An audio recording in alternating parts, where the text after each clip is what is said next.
భర్తకి ఇష్టమైంది భార్య చేయాలి, భార్యకి ఇష్టమైంది భర్త చేయాలి, తల్లిదండ్రులకు ఇష్టమైంది పిల్లలు చేయాలి. పిల్లల ఆలోచనలు తెలుసుకొని తల్లిదండ్రులు నడుచుకోవాలి. వాళ్ళ ఇష్టం చేయమని కాదు.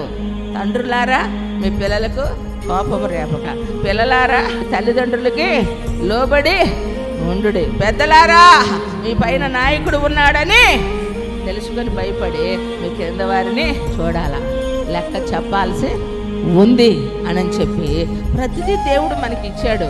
ఈరోజు ఎందుకు గొడవలు అవుతున్నాయి కుటుంబాల్లో?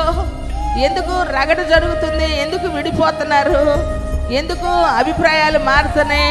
ఎందుకు ఇష్టం లేకుండా బ్రతుకుతున్నారు అని అంటే ఒకరి ఇష్టం ఒకరు తెలుసుకోవటంలా. నా మాటే చెల్లాలి, నేను చెప్పిందే చెయ్యాలి అని అనుకుంటూ ఉన్నారు. ఎవరి వారే నాది నాది నాది అని అనుకుంటే ఏది నీది కాకుండా పోయింది.